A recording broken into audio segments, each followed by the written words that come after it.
Então, a primeira discussão que o livro vai trazer para a gente, eu vou pausar aqui, é sobre os elementos fórmicos do sistema hematopoético, né?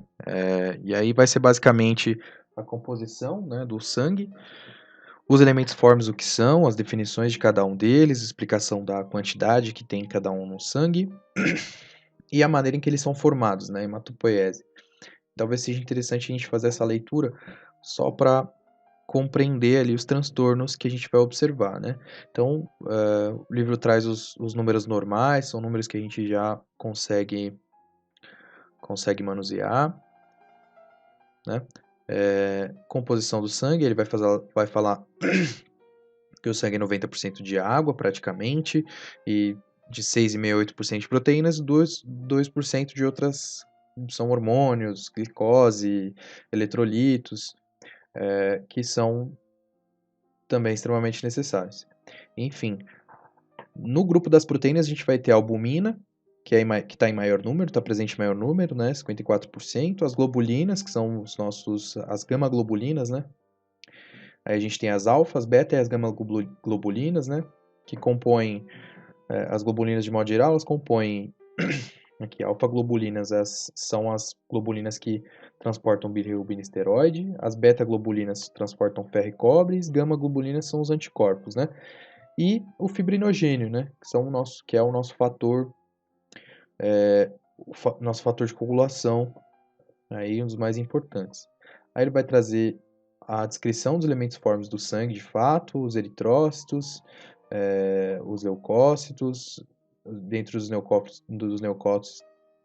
leucócitos, ele vai separar nos dois grupos, né, o granulocitos e a granulocitos. Granulocitos a gente sabe que são os neutrófilos, os basófilos e eosinófilos, e a granulocitos, os linfócitos e monócitos, né? E aí ele traz a composição, aí essa é uma imagem importante, né? Ele vai trazer essa informação de que do mieloblasto a gente vai ter a formação do promielocito, a diferença entre um e outro é que já tem a presença de grânulo, do promielocito para mielocito, aí deste ponto em diante ele perde, se continua a evolução, ele perde a capacidade de mitose, né? Que é importante para a gente entender alguma disfunção. Aí ele vai para metamielocito, depois disso para a célula em banda. Essa célula em banda ela já é encontrada no sangue, sobretudo em processo infeccioso. E aí sim, o neutrófilo segmentado, ele entra na corrente sanguínea, vai para os tecidos em 1 a 2 dias. E eles têm uma sobrevida de aproximadamente 4 ou 5 dias, né? Dependendo do que acontece no tecido, ou ele morre por senescência de fato. Aí a gente tem o livro trazendo os trombocitos também, que faz parte dos elementos formes. Então, de modo geral, para a gente ter uma visão geral, os elementos formes são os glóbulos vermelhos, as células vermelhas, as células brancas, os leucócitos, né? Dentro desse vão entrar os basófilos, eosinófilos e neutrófilos, os linfócitos e monócitos, né? E aí os macrófagos já são residentes, já não fazem parte dos elementos formes do sangue. Além disso, a gente tem os trombócitos e são esses os componentes formes do sangue, né? Depois ele vai trazer aqui a formação dos elementos formes, e aí também outro ponto interessante e importante de entender, a gente vai ter a separação, essa compreensão aqui da separação de medula vermelha e medula amarela, né? E aí depende exatamente do tipo de célula que é formada. Aqui ele traz para a gente a estrutura de uma medula óssea, né? E é interessante a gente observar aqui que dentro da medula óssea a gente tem células endoteliais, células adventícias que dão a estrutura, né, a forma para a medula óssea, artérias, obviamente, né, o sistema vascular normal, e ele mostra essa célula de gordura, essa célula grassa, né? E aí aqui uma ilha de células eritroblásticas, né? A formação de eritroblastos, um megacariócito liberando aqui as plaquetas, né? Que são fragmentos desse megacariócito. Então ele faz faz esse caminho e chega até essa imagem que é bastante interessante. Então a gente tem uma célula-mãe pluripotencial. Dessa célula-mãe a gente tem dois caminhos, né? Duas origens. Ou a origem linfóide ou a origem mieloide. A origem linfóide é muito óbvio, né? A gente vai ter os linfócitos que a gente tem no sangue. Então, dessa célula-mãe linfóide, a gente tem as progenitoras de cada um dos linfócitos. Progenitor de linfócito B, linfócito T e linfócito natural killer. O linfócito T, depois desse estadio de progenitor, ele ainda tem que passar pelo timo para se madurar, e a célula B, o linfócito B, não, né? Por isso o nome dela, bone marrow, na medula óssea, ela já se madura. E os natural killers também, mas todos são de origem linfóide. E aí o que sobra para a origem mieloide é tudo, todo o restante, né? Então a gente tem na ponta aqui da imagem os eritrócitos dando origem aos reticulócitos, né, que podem também ir à corrente sanguínea, né, que são os eritrócitos imaduros, mal formados, possivelmente aí no caso de uma anemia ferropênica, esse reticulócito ele é hipocrômico, ele é microcítico, mas ele mesmo assim é liberado na corrente sanguínea porque é necessário para os tecidos se vascularizarem, né, para os tecidos não sofrerem insulto hipóxico. E a gente tem o eritrócito, no final, né, a célula madura,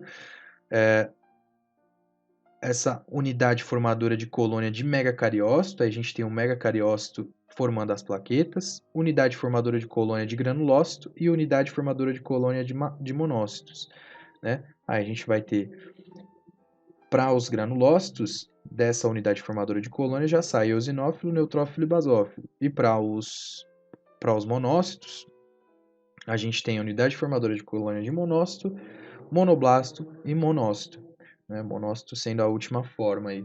E aí, por que não tem macrófago? Porque o macrófago se diferencia no tecido, rapá. O macrófago se diferencia no tecido.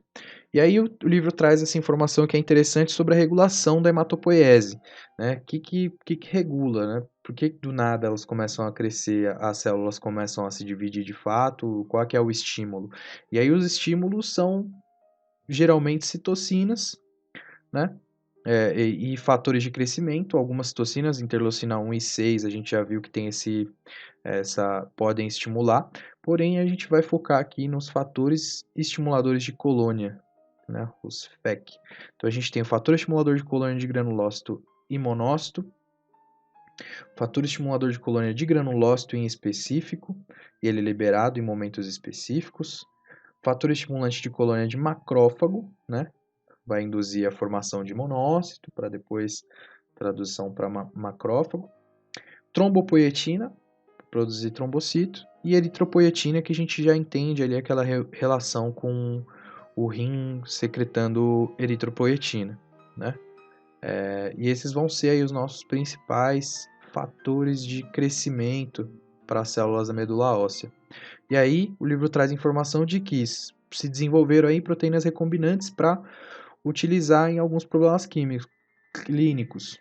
Exemplos desses são EPO, TPO, fator estimulador de colônia granulócito, fator estimulador de colônia granulócito monócito, certo? TPO é trombopoietina e EPO eritropoietina. Então a gente vai ter pílulas, né? A gente vai ter drogas que tem essa função aqui para combater algumas insuficiências de medula óssea causada por diversas doenças, né? Então a gente tem anemia plásica, anemia de insuficiência renal, câncer, neoplasia hematopoética, doença infecciosa como AIDS, doença congênita, mieloproliferativa. E essa variedade aqui de proteína recombinante vai estimular uma medula óssea a ser mais funcional frente a algumas causas, algumas doenças que a gente já conhece. E aí, o livro vai falar pra gente, vai pelo menos no início citar aqui, que a gente tem os transtornos das células-mãe hematopoética, né? E a gente vai entender mais pra frente cada um desses transtornos, vai fazer uma leitura mais aprofundada, mas aqui ele já cita, por exemplo, a anemia plástica, que as células-mãe multipotenciais param de crescer, e aí o resultado é uma anemia, trombocitopenia ou granulocitopenia. Por quê? Porque a célula mãe potencial ela está no topo lá da cadeia, né? Então, se essa célula aqui deixar de crescer, deixar de se dividir, deixar de se desenvolver, nenhuma das células da linha vão se produzir. A gente vai ter como resultado uma pancitopenia de fato. Ou doença mieloproliferativa, por exemplo, né? Com uma medula óssea hipercelular, hiperprodutiva. Então, se a gente tiver, por exemplo, essas células mãe pluripotenciais aqui se dividindo demais, a gente vai ter uma policitemia, né? Muita célula rodando pelo corpo, aumento da viscosidade do sangue e provavelmente aí um problema de trombose. A gente vai ver aí tromboses quando a medula óssea produz muitas plaquetas, certo? As leucemias se caracterizam pela proliferação anômala de leucócitos. Então a gente vai entender cada um desses aí, e aí o livro traz para a gente um resumo bem básico aqui. Depois ele vai montar para a gente um conceito quais são as provas, né? Quais são os testes diagnósticos. E aí ele traz o o reconto sanguíneo vai contar com volume corpuscular médio, concentração de hemoglobina corpuscular média, hemoglobina corpuscular média e mais para baixo aqui a velocidade de sedimentação globular e aspiração e biópsia de medula, né? Então são esses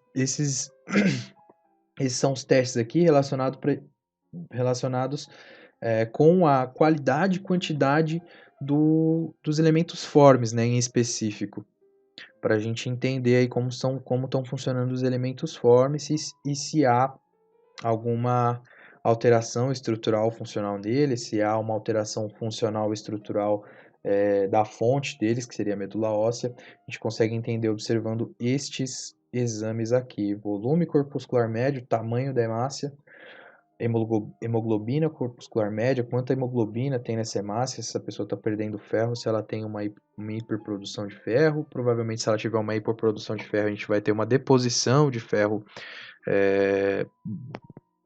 nos órgãos, né? Provavelmente no fígado aí. Concentração de hemoglobina corpuscular média também, certo?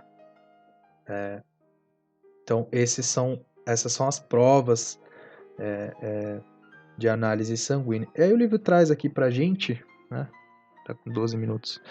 O livro traz aqui pra gente que um adolescente de 14 anos que entra na sala de urgências com muito dor do abdômen e diagnóstico tentativo de apendicite. O reconto de leucócitos mostra uma quantidade elevada dos mesmos, com uma porcentagem incrementada de células de banda. Explique o significado, certo? Então, a gente tem que, nesse menino, provavelmente, se é um caso de apendicite, a gente tem uma apendicite, é uma inflamação, né? E aí, em decorrência de uma inflamação, o organismo, no ponto de inflamação, começa a se liberar os fatores estimuladores de colônia, G, provavelmente, o granulocítico, né, que estimula neutrófilo, e a gente vai ter um monte de neutrófilo sendo liberado para a corrente sanguínea, né, e os neutrófilos mais jovens a gente sabe que são as células de banda, né, não tenho certeza absoluta se essas células elas já adentram tecidos ou se elas ficam em circulação por algumas horas, mas pelo que eu entendi, essas células ficam em circulação por algumas horas para depois ir para o tecido de fato, então ela vai ser encontrada no sangue, né, e o encontro de leucócito vai ser fácil de identificar. E é isso, né? Aí depois a gente vai entrar nessa discussão de transtornos da hemostasia.